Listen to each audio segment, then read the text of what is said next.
Namaskar, I'm Milind Pan Patil, Director, National Water Academy, Central Water Commission, Pune. I welcome to all senior officers from Ministry of Jal Shakti, Department of Water Resources, River Development, Ganga Nations, officers from Central Water Engineering Services, officers from Central Water Commission and other organizations under Ministry of Jal Shakti, officers from Irrigation Department, State Water Resources Department, then officials and officers from NIT, IIT and other educational institute, officers from the Valmis and officers from the state as well as central PSUs. I also welcome to our today's eminent speaker, Shri N.K. Mathur sir. Shri N.K. Mathur sir is an former member DNR Central Water Commission and ex officio additional secretary to the Government of India. Before start this session, I will first briefly introduce to Shri Mathur sir. Shri N.K. Mathur sir is an eminent CWS officer. He joined Central Water Engineering Service through the UPSC Engineering Services exam. He worked in various positions in ministry as a CWS officer in various positions as an assistant director, deputy director, then director, chief engineer, commissioner in ministry, member in KRMB, Krishna River Management Board, then member and ex officio secretary, additional secretary to the Government of India in Central Water Commission. Sri Mathur sir is an renowned hydrologist in India. Uh, uh, Now we are very lucky to listen the renowned hydrologist on this topic.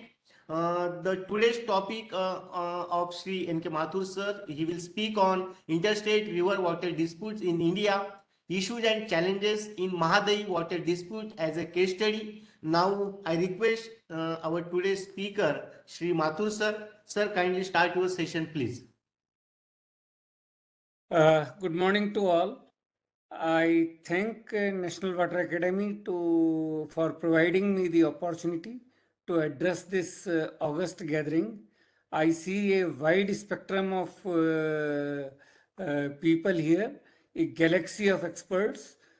Some of them are my team members also from Central Water Commission and Ministry of Water Resources, but others are from various fields, various institutions in acting in water resources. So I will try to share my perspective from on Mahadayi water dispute. I have not been directly connected with Mahadayi dispute per se. That means I don't belong to Goa or Karnataka, and I have not been part of the tribunal. But being the chief engineer hydrology, I had been related with the dispute because of the assessment of water in one way or the other. So I will try to share my experiences about the Mahadayi water dispute.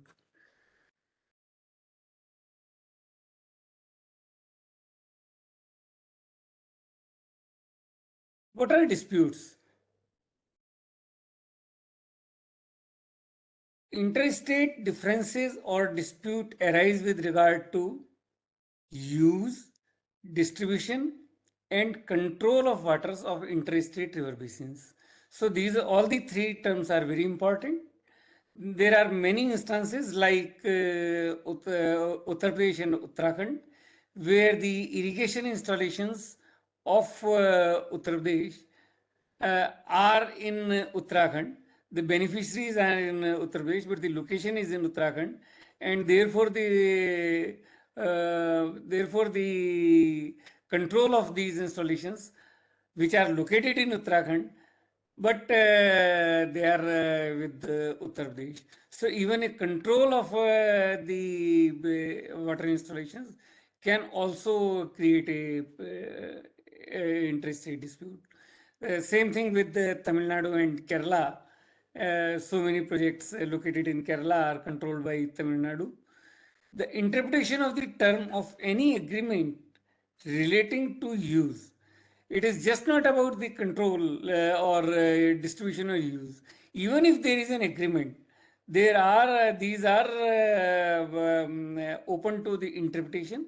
So the interpretation of the terms of any agreement relating to the use, distribution or control of such waters or the implementation of such agreements. So even after awards or agreements, the matter does not end. Why do they arise? One thing is limited resources put to alternate use. That is, water is limited and everybody wants a bigger cake. So they want it, and somebody wants that they should be with my drinking water is more important than his irrigation. My irrigation is more important than his power. So all those things. Then second problem arises because of owner versus users. I may not be short of water, but because I feel that I own this water, he should not use it, or if he uses it, I should get some consideration for this. So owner versus user is also a reason for a dispute. Then there is upstream state. Upstream states want to store water, use to its fullest, and in non-monsoon or when there is a shortage, but when there is a flood, they will release. So left to upstream state, downstream river is only meant for surplus release. Otherwise, they don't think they have any obligation to release the water downstream. Downstream states, they always want that the water, the upstream state should let the water flow. It should reach to the them for use, make available use, and during flood, they should store the upstream state should store the water and help in mitigation of the flood. Near border projects also create a backwater also. Downstream states also sometimes affect the upstream state by creating backwater when their projects are located very near to the border. In many basins, therefore, there is a problem of plenty. Lot of water is there, but there is apprehension. If upstream state goes on, we may have shortage, and that can also become the cause of dispute. So you want to check that they should stop doing this, what they are doing. If downstream states gets on going, it may become their right. If upstream state has not been able to store or utilize the water and it is going downstream freely, they are apprehensive that downstream state will claim a right over that water after 10 or 20 years. And sometimes, which is very common nowadays, optics requires dispute. You want a dispute for various other reasons, for political reasons, for administrative reasons, or for extortion or whatever it is, but optics requires disputes. So these are mostly the points about the disputes. The oldest water dispute had been at the time of Dadichi, where Vritasur stopped the water. Indra fought with the Vritasur but lost. Then somebody told him that you need a vajra made from strong bones. Who has got those strong bones? Maharishi Dadichi has got the strong bones. And then there is a famous story that Maharishi Dadichi sacrificed his life to form a bone, to give his bone as a donation, so that a vajra can be found, so that Indra can punish a person who has stopped his water. Government of India had issued in 1988 a stamp in the memory of Maharishi Dadichi.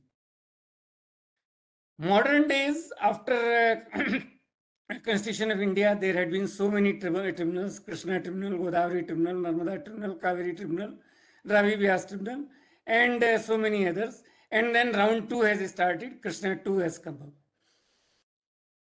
Why this happens is because there are tribunals, Then after tribunals, we go for court cases. In spite of the clear mention of the fact that tribunal's decision is final and there is no appeal, but courts have intervened in some form or the other.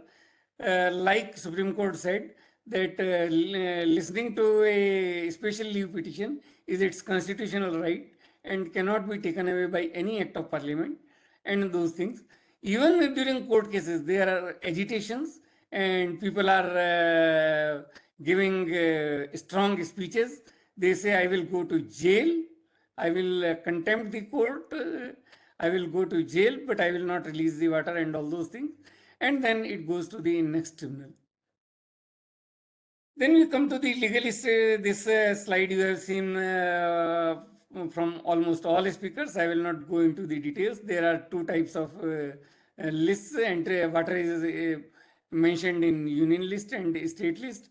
Entry 56 is where the union government has got some role, and entry 17, state government has got role, and union government doesn't have any role.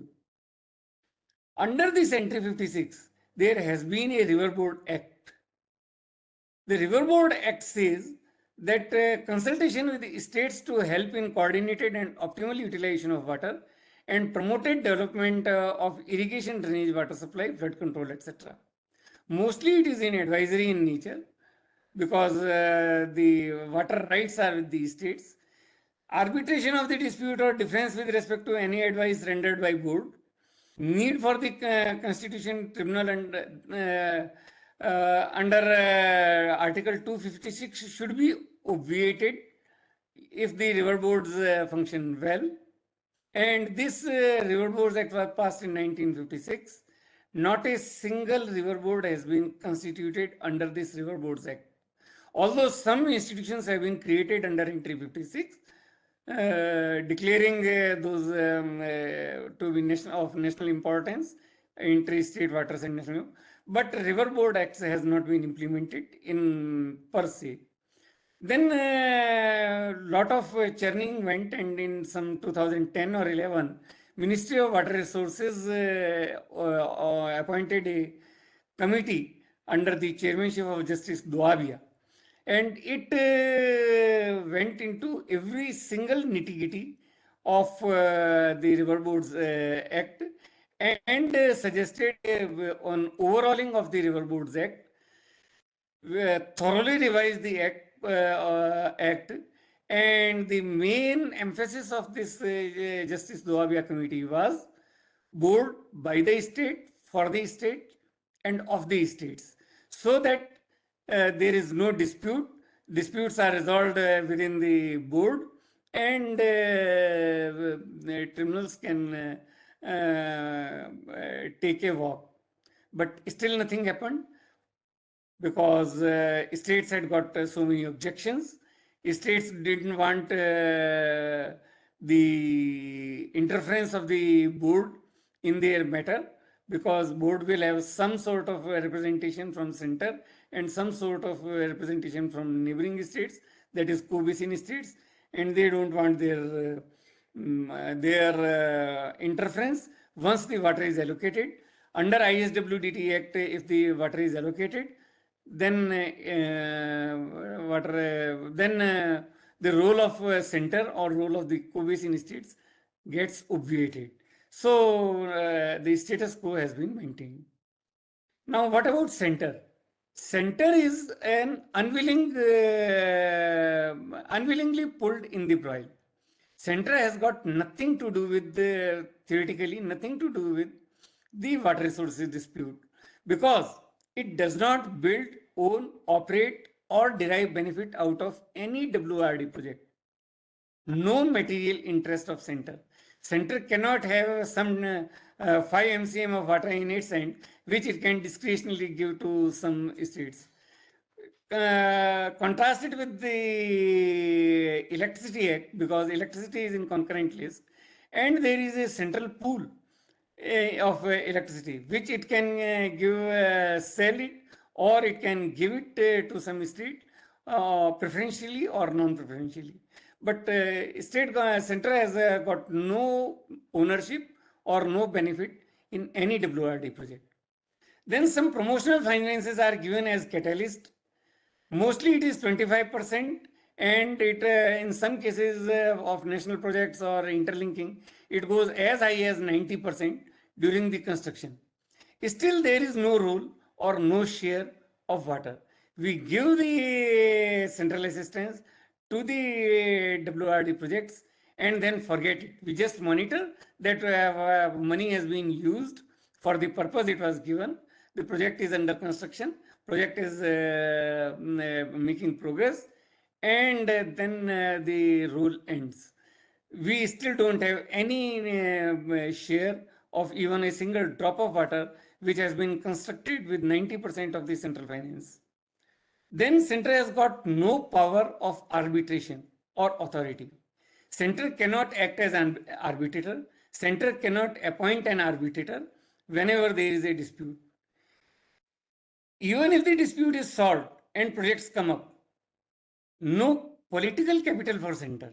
Suppose today center mediates and uses its good office and do something. For example, center in Upper Yamuna basin, center mediated a agreement between the various states, and an Upper Yamuna agreement came up in 1992-93. What was the political benefit that center got? Nothing. Center got no benefit out of it. It cannot browbeat that look, we have solved this problem, so your state will be benefited, and so vote for me. Nothing like that. So even if the dispute is solved and projects come up, no political capital is there for center. On the contrary, if it backfires, it may lose the seats from the states. When there was a Kaveri dispute, most of the people used to say that Devagada government will last only till Tamil Nadu and Karnataka start fighting over Kaveri. Even in other cases, for example, the drop of Kaleshwaram, while state government said you have to only look into the hydrology and interstate aspects only, once the design failed, the blame is coming to center. Why they didn't check the design? Whereas the center has got not even an authority to check the design, where for the states, where there is a CDO.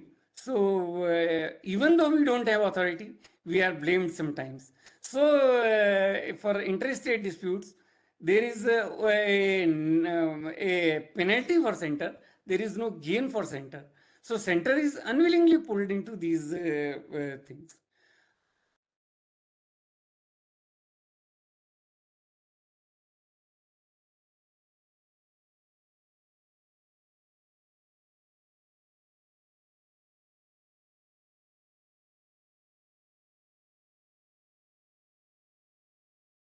However, center can use its good offices for promoting the RBOs for development. Dispute resolution only a goodwill role before constitution of tribunal, fiduciary role after tribunal is constituted. That means before constitution of tribunal, center can call meetings, can say भाई मत लड़ो, तुम्हारा पानी sufficient है, तुम्हें लड़ने की जरूरत नहीं है, तुम्हारा भी ये कर देंगे, इनको भी ये पानी मिल जाएगा. Sometimes center has not played the role under entry 56. Whenever there is a dispute and state governments comes for demand of a tribunal under ISWDT Act, center should say, look, I will give you a RBO under entry 56 and will not give you tribunal. Instead of that, I will give you an RBO. But this type of rule center has never taken up, again because it is not a beneficiary out of it, so it doesn't take the cabinet. Then once the tribunal gives its award, center acts as a fiduciary institution, because whenever there is a project planned by any state, state government can come to the central government for various clearances. At that time, it checks whether this is satisfied, this is according to the award granted by the tribunal or the interstate dispute resolution mechanism, or there is some interstate agreement or understanding about existing use, committed use, etc. So there we act in a fiduciary capacity. Still, I feel there is no shortage of scope of leadership role, and it has been shown at various times by various central leaders. One, when India was very newly getting its independence, then most of the southern states started their construction activities in Godavari and Krishna basin, and they immediately came to various disputes. There were projects like Python, Sri Ram Sagar, Polavaram, and projects like Nagarjuna Sagar, or so many Tunga and Bhadra, etc. They were planned by various states, and their disputes came. So at that time, although there was no mechanism established, but under ISWDT Act, the Bachawat Tribunal was constituted both for Godavari and Krishna, and Godavari and Krishna Tribunal started working. Mr. Bachawat was the first person to head this tribunal, so he was setting up the rules. He started hearing the cases of Krishna and left Godavari in an understanding that once the Krishna case is heard and the principles are set, then Godavari disputes will be resolved in a jiffy. In the same manner, the same template will be applied, and he would give the decisions on Godavari.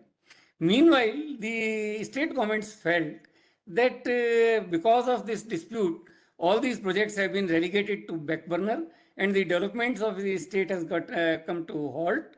So the central government intervened, and Godavari dispute was resolved with agreement amongst the CMs of the party states, probably with active support from PM. Many of those who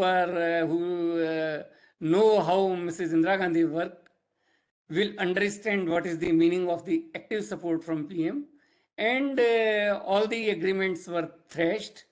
All chief ministers signed those agreements, and later on, when Mr. Bachawat took up the matter of resolving Godavari dispute, he noted in his report that no award is better than the agreements between the party states, and so he just compiled those agreements and given the award and declared them as the award of the tribunal. So center does have some types of this type of rule. Of course, Mrs. Indira Gandhi was a very strong PM, and she could take this leadership role. But even when there was what we call a government which didn't have even the majority, Upper Yamuna Agreement amongst came in 1992, and it was mostly amongst engineers of the party states, and it was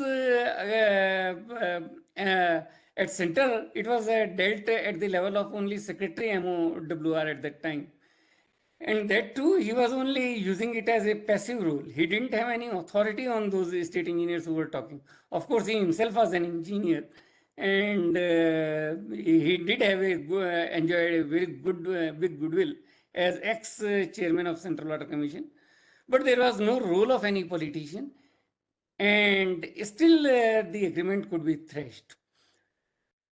But now it has become very difficult. Now water is a political goods. It is not a social good. It is not an economic good.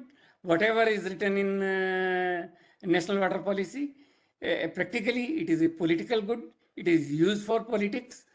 When there is a matter of water, all parties of one single state comes together. against all the parties of the other state. Even the national parties have got their state units fighting with each other in different states. So water is a political goods. In a political surcharged atmosphere, goodwill and technical logic cannot solve the problems. There are barriers to the solutions. Politically surcharged atmosphere also vitiates the possibility of generating greater goods within the water sector. Many problems can be solved if you don't insist on water, but the product of water. And there can be some greater goods outside the water sector also. And trade-off between the two competing demands can be done. You can have tourism instead of water, or you can have good fruits instead of water, and trade-off between any of these things. But in politically surcharged atmosphere, this is not possible. Now I come to Mahadayi catchment, Mahadayi specific case study. Mahadayi is part of west flowing rivers, and in CWC Atlas, this is the west flowing difference between Tapi to Dadri. And I don't think without magnifying glass, you will be able to see where this Mahadayi river is there, where this Mandovi river, which is called in Goa, is there, where this is Mahadayi that is called in Karnataka is there. So it's only 2032 square kilometer. 78% of it is in Goa, and 18% it is in Karnataka, and 4% it is in Maharashtra. And still, crores of rupees were wasted in fighting the dispute for about 2 decades. That all started because of some controversial water diversion plan by Karnataka from Mahadayi river to some river in Krishna basin for drinking water and all those things. There is no shortage of water in Mahadayi. Mahadayi is a surplus basin. Goa has got is getting the water mostly uninterpreted because the projects have not come up in Karnataka, and in any case it has got only 18% in Karnataka, and Goa has got not many good project sites in Goa, although its area is 78%, and it had only got apprehensions that if the interstate inter-basin water transfer goes unchecked to be done by Karnataka, then someday Karnataka will dry up the Mahadayi river. It will divert entire water into that. So entire dispute is based on the apprehension. So in July 2002, the state made a request under Section 3 of ISRWT Act 1956 to set up a tribunal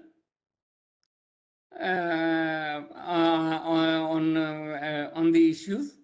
The issues mentioned in the request included the assessment of available utilizable water resources in basin at various points and allocation of this water into the 3 basin states for the use, and also to decide the machinery to implement this. This was new, machinery to implement the decision of the tribunal. The act requires that central government shall constitute a tribunal if it is of the opinion that water dispute cannot be settled by negotiation. Now the central government started its motion. They said that we will try to resolve this amicably by calling various meetings.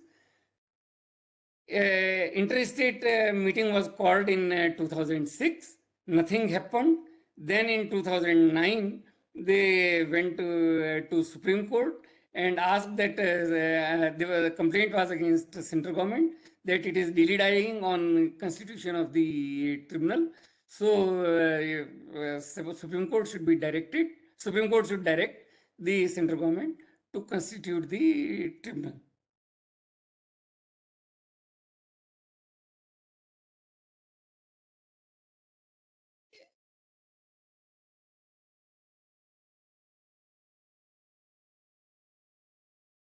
So in 2010, central government constituted the tribunal.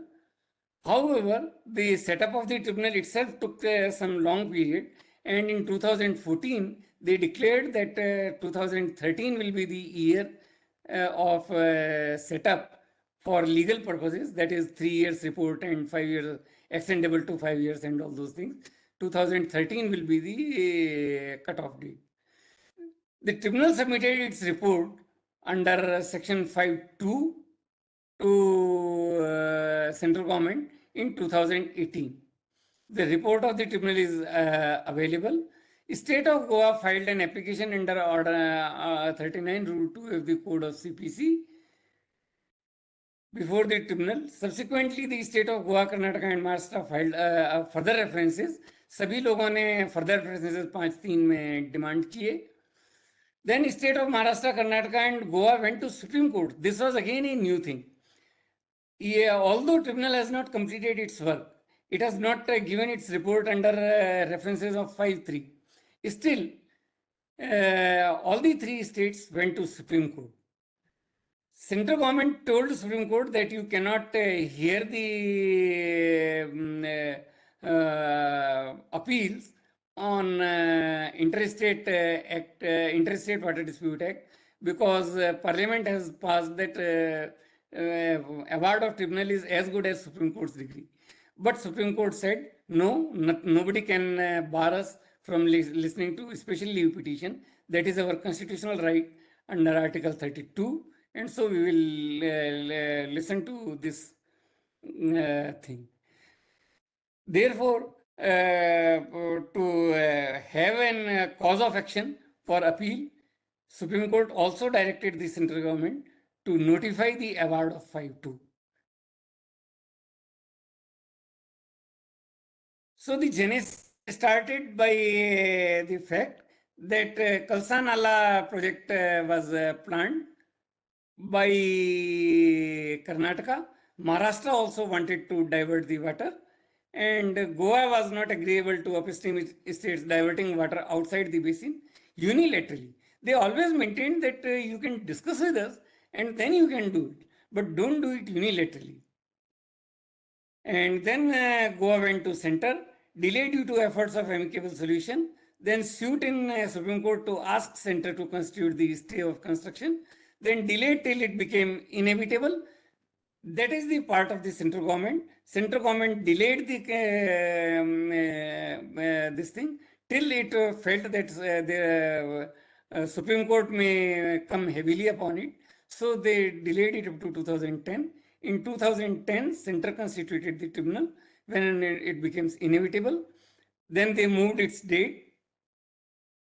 So 2002 to 2014, 12 years gone. Hindi में एक कहावत है, 12 साल बाद घुरे के भी दिन फिरते हैं. सो 12 साल तो इसी में निकल गए कि ट्रिब्यूनल अपना फंक्शन स्टार्ट करे.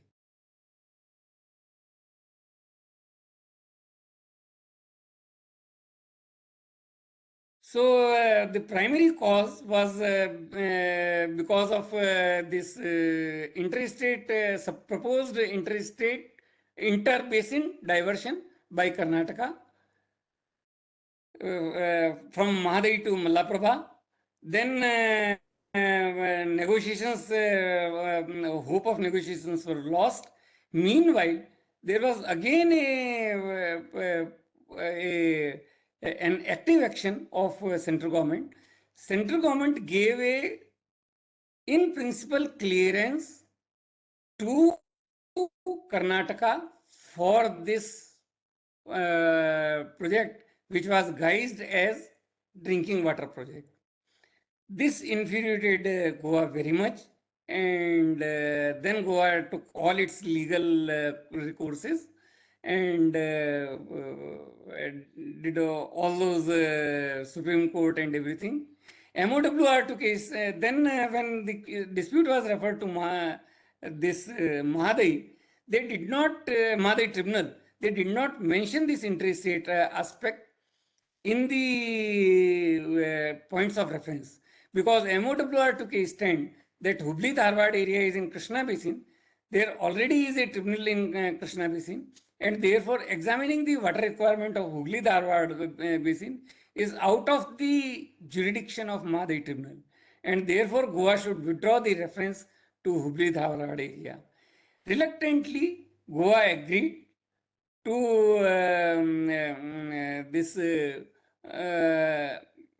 this demand of center, because otherwise center was not going to constitute the tribunal. So to make the things move, Goa agreed to this. KWTT was already functioning in 2004. MOWR did not refer this aspect even to KWDT2. So before Mahadayi tribunal, Goa again raised the issue, and Goa again raised the issue.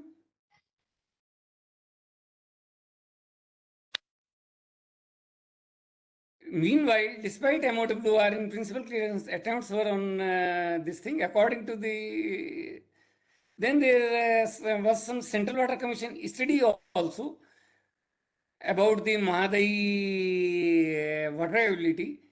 I will come to that later on. So what is the current status? All the states are agreed with the report on various counts. All the states have got a SLP filed before the Supreme Court. All the states have asked clarification under Section 5.3 of IWTT Act, and central government has also asked the clarification under 5.3. However, the Supreme Court ruled that its SLP jurisdiction is provided by Constitution and is overarching on all matters. This cannot be taken away, and so it is listening. Even without waiting for notification of award of further report, Karnataka also filed SLP. Instead of opposing SLP, Goa also filed SLP. All parties have filed clarification.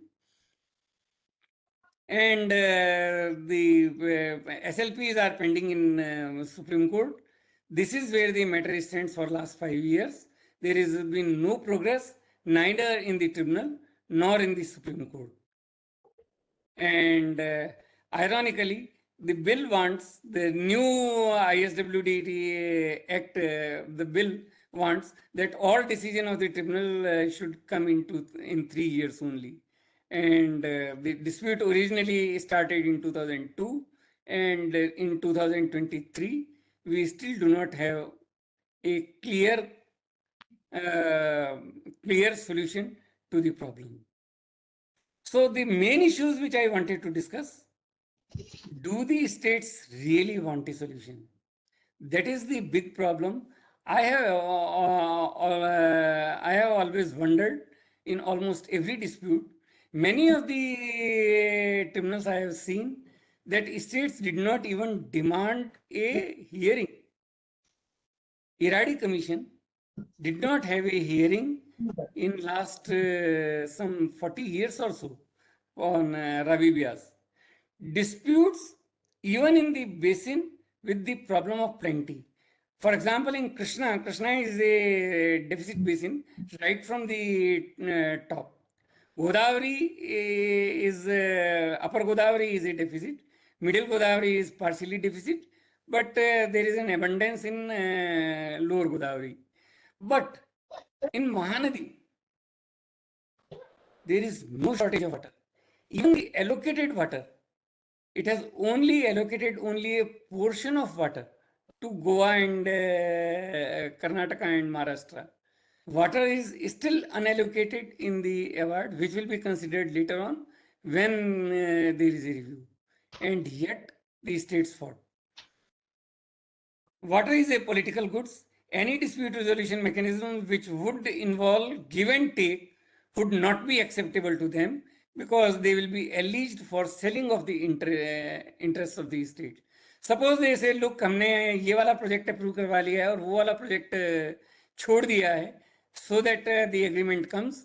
वो वाला project छोड़ दिया है will make headlines rather than ये वाला project approve करवा लिया है, and therefore nobody wants to this. So the states takes dispute resolution mechanism seriously. They want the matter to go endlessly. States government do not want that the matter should end. They want that the matter should go endlessly, so that the matter goes on and political capital can be put out of it. Some desirability is there at the center's level also. Center should not only be neutral, it does not have any interest, I have already explained, so it should be neutral, but sometimes it should look also to be neutral. Sometimes center does not look to be neutral. They just think that this is in the interest of the project, and so they give some in principle clearances. अरे भाई ये तो drinking water है, अरे भाई ये तो ये है. बट एक बार अगर वो पड़ोसी स्टेट से पूछ लेते कि ये कर रहे हैं, कुछ गिव एंड टेक हो जाता, तो this things could not have been worsened. Center, in my opinion, should also be firm about hammering the solution. They may even thrust an RBO instead of tribunal, as I already said. Center must raise the level of negotiation, something for Israel-like solution. Now I will deal with some real problems versus imaginary problems. First thing is about water availability assessment at Kalsa Bandura, where the diversion is there. पूरी जो आपके महादई का water है, it is about 110 BCM or so, even by the most conservative states. And what is the proposed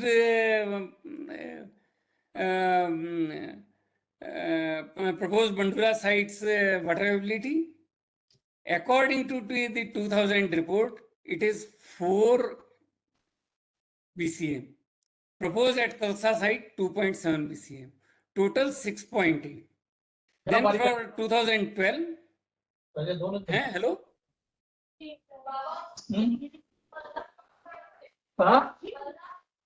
What? Then for projects reports of 2012, it reduced to 5.4. Then Karnataka government's consultant, Professor A.K. Gosai, he assessed it as 7.5. Then Goa government's consultant, Mr. Chetan Pandit, he did it as 3.48. And finally, the tribunal gave an assessment of 4.96. Diversion proposed by the state of Karnataka was 7.56. So that was the real problem. They wanted to divert a water of 7.56 BCM from a place where the water availability, even after the tribunal's independent assessment, was only 4.96. Could the central government not assess it directly? Then out of this 4.96, water availability assessed by a tribunal is 4.96 at 75% dependability. 90% is at dependability is 3.51. Then environmental flow at the 30% is 1, and upper limit of the quantum of water that could be considered for consumptive use within the basin and for diversion is 3.9 basin. So that is the award of the tribunal. So that is the real problem, because there was lot of problems of the assessment, and the project authorities had over-assessed that. Could that not have been solved by Central Water Commission? Could the Central Water Commission come up with a figure which was acceptable to both? They would not have. Even if this tribunal's 4.96, if Central Water Commission would have given that figure, both of the parties would have attacked it.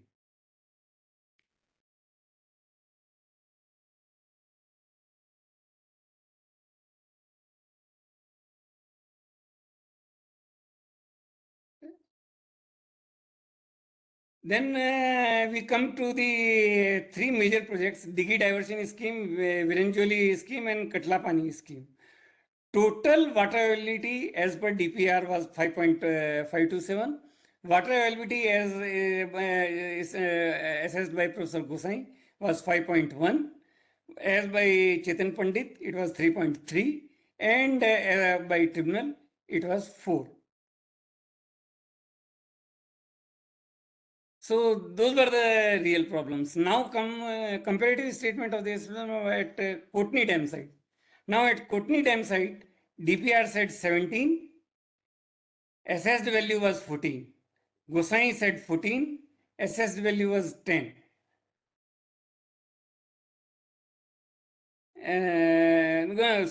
Average is 17, assessed 75% was 14 as per DPR. As usual, A.K. Gosai assessed less, Chetan Pandit said still less, and tribunal gave again 9. So all those things are about water availability, and therefore water availability is the major source of the problem. Central government has done water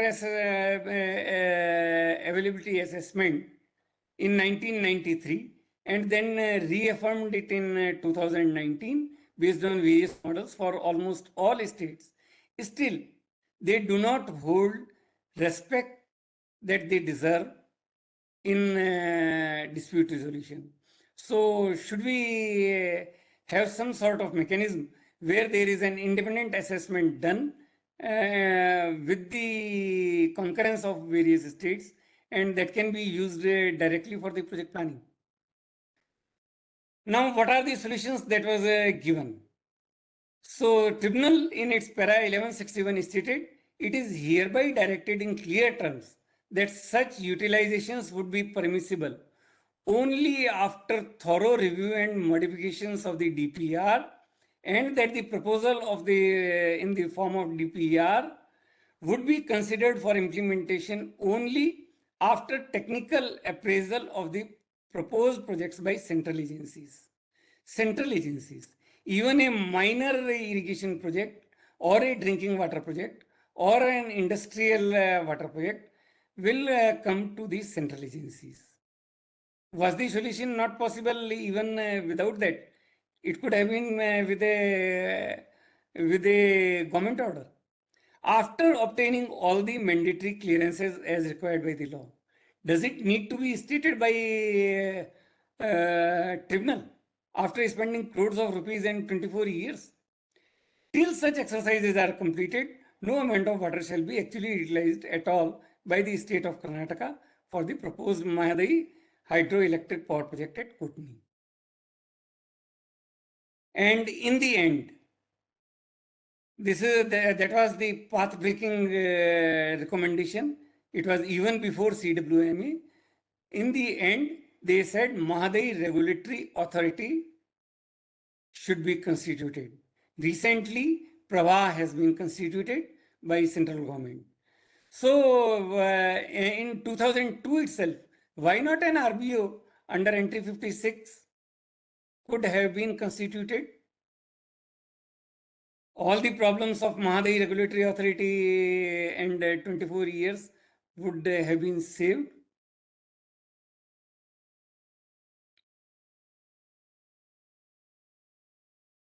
This is the position of drinking water at Hubli Dharwad project.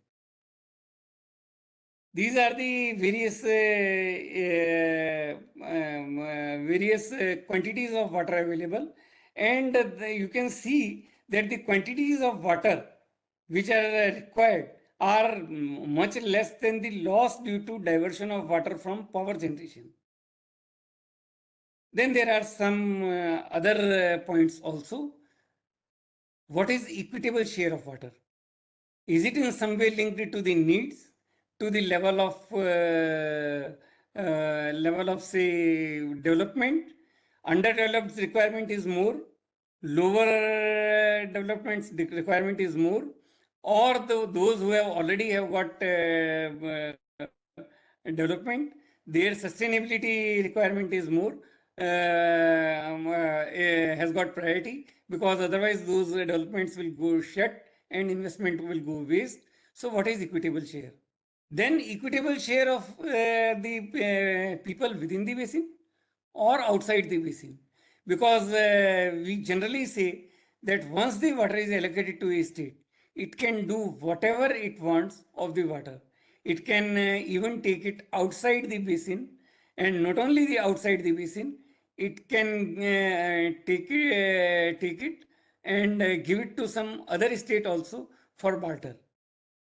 If yes, then how can a state seek outside the basin diversion without establishing the need in the destination basin? Should the tribunal consider the needs in that outside basin beforehand and then only give the award for diversion, and that the diversion outside the basin should be limited to that award only, or the state should continue to be free to take its share of water anywhere it likes? What is more equitable? Or can a state say, decide what is my share and I will use it in whatever way I want? Can a tribunal impose transboundary transfer without the consent of the party states? Lastly, tribunal, I will quote a para from the tribunal. In view of the above, and with a view of doing complete justice to the people, the tribunal has undertaken the exercise of balancing in adjusting the needs based on realistic, reasonable, judicious, and equitable canons. So much so that while satisfying the requirement of a basin state, a co-basin state is not subjected to any substantial injury. Whatever that means, I don't find anything in these slides which can be translated, these numbers can be related to any of this English. So that is my proposition. Thank you very much. Questions can be asked. Thank you, sir. Now the floor is open for question answer session. If you have any doubt, any queries, you can directly ask to our speaker, or you can write down in chat box. We will answer one by one.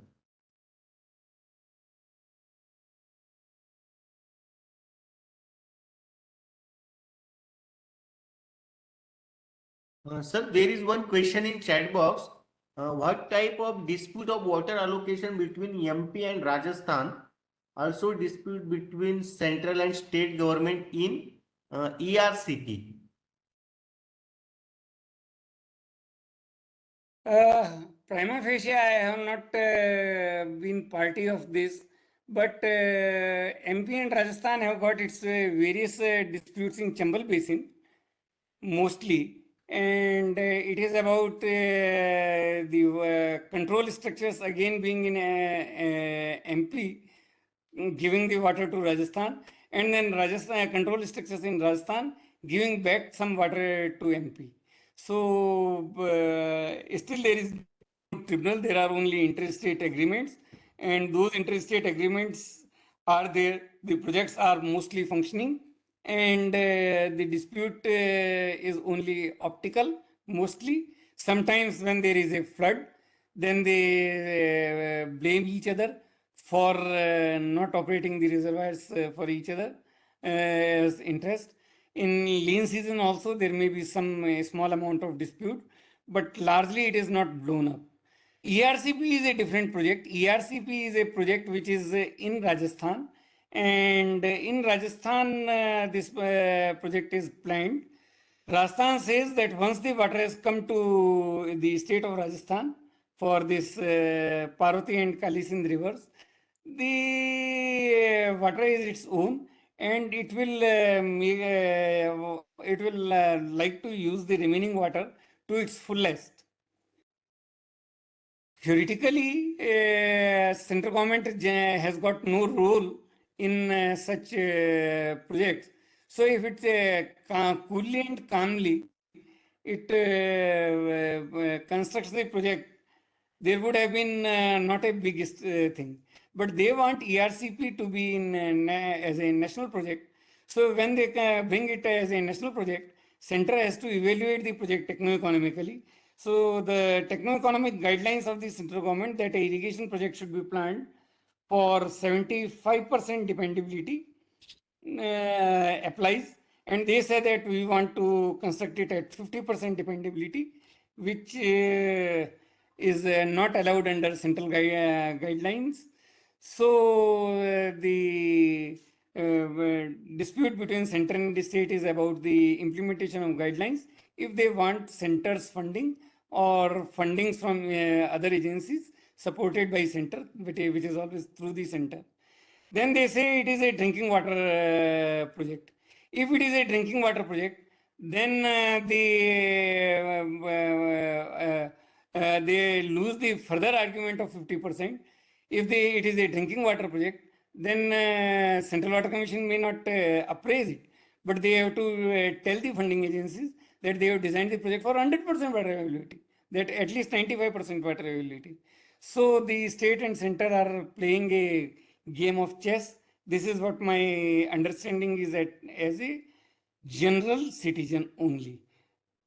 I have not gone into the details what is happening now, at what stage it is there, and I'm not related to it, but it is mostly about the water availability guidelines and water availability that is planned by the state for its construction, and mostly it is because they want some central assistance or some other outside agencies, and what should be the following the guidelines.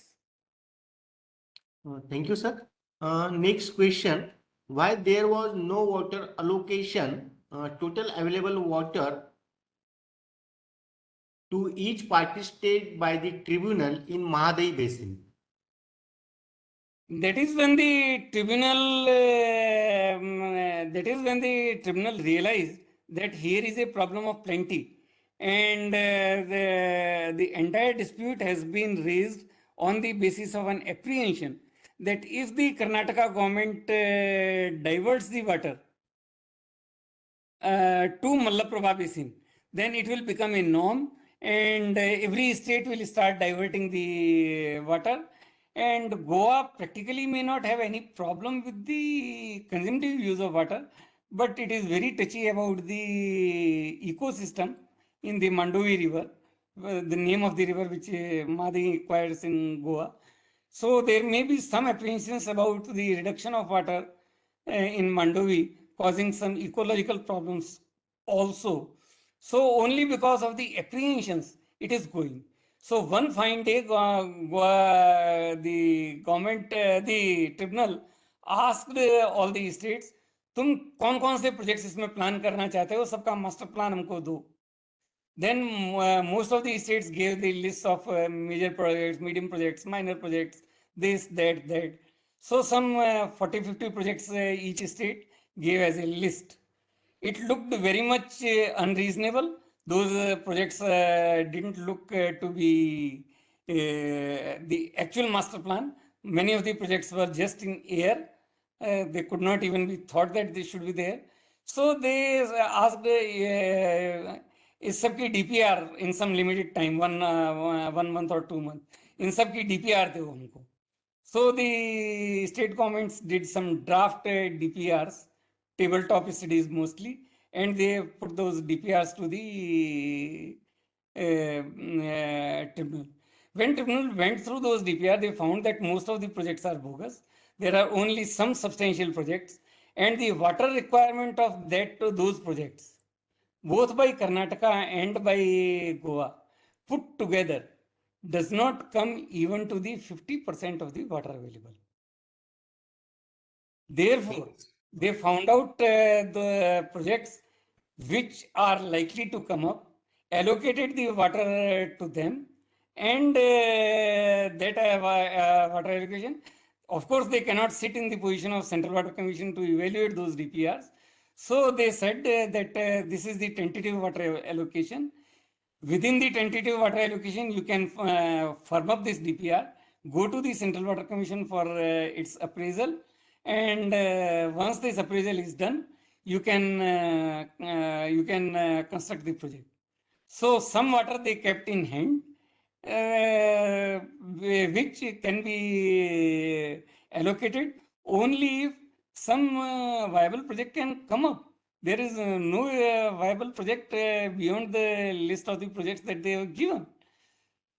So that was a shortcut to allocate the water according to the actual needs, where there is a problem of plenty and the dispute is based only on apprehension. Thank you, sir. There is one more question. Though there is allocated water awarded by tribunal for environmental flow, it is rarely follow. So question is always remain, who will measure and monitor award allocation? Uh, Now onwards, after Kaveri and Mahadayi, this jurisdiction falls in the regulatory and management authorities that are formed. Kaveri award, there is CWMA, Kaveri Water Management Authority.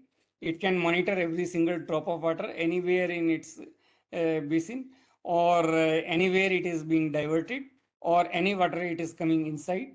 It can be monitored. Same way with Mahadayi Prabha. Mahadayi Prabha can monitor every single drop of water coming to it, going outside it, or being used anywhere in the basin. So it is their jurisdiction now. But even when there is no such authority, state governments are coming up with various mechanisms.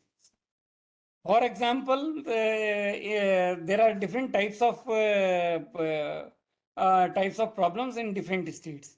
For example, in Uttarakhand and Himachal Pradesh, mostly the problem is because of the water is diverted into a tunnel to generate the electricity, and it is left in the downstream some 10, 12, 13 kilometers downstream. So the environmental flow is the problem, only is that 12, 13 kilometers.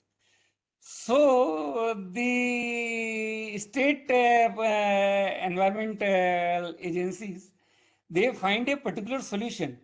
They say that you lift a gate, say about 10 centimeters or so, and put a reinforcement bar at that level so that it cannot be closed, and the water flowing through it is approximately equal to that environmental flow, and put a say what we can say, put a sensor so that we can say that this much water is going. So this type of enforcement they are doing in Ganga Basin projects.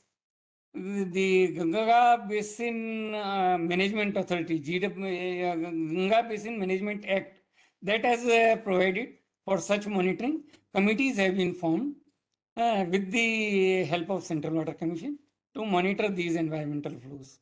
So now environmental flows are measured fairly on the basis of the awards and provisions. If it is not there, then there is a active interference by various civil societies and NGOs. If they find that the river has river has become dry, and this flow is not coming, they will take photographs and splash it in newspapers and internets, and complain it to the State Environmental Protection Authority and Central Environmental Protection Authority and all those things. So the people have become vigilant now, and non-implementation of environmental flow is slowly becoming less of a problem. Thank you, sir. There is one question. Please state dispute between Maharashtra and Karnataka in Krishna River. No, I don't have any idea about it. Some speaker will be there on Krishna Basin, he will be only able to tell it. Okay. Thank you, sir. Any more questions, please? Any more questions? Okay, then we will conclude the session. On behalf of National Water Academy, Central Water Commission, Pune, I extend my heartfelt gratitude to all esteemed participants, speakers and attendees who are joining today's webinar session on interstate river water disputes in India. We are extremely grateful to our distinguished speaker, Sri N.K. Mathur sir, for sparing his precious time and sharing extensive knowledge and experience with us on this topic. I would like also extend a special word of thanks to all participants who actively joined this session. Further, I would like to express our sincere gratitude to Secretary Ma'am, DWR, RD and GR, Shri Kushwinder Vora Sir, Chairman, Central Water Commission, and ex officio Secretary to the Government of India, Shri D.H. Chaskar Sir, Chief Engineer and Head of National Water Academy, Central Water Commission, Pune, for his generous support and guidance, making NWA to venture ahead. Last but certainly not least, I would like to express thanks to our dedicated team, technical team, and support staff who are tirelessly behind the scenes to ensure seamless execution of this webinar series. I also thanks to all participants as well as our today's speaker. Once again, thanks to everyone.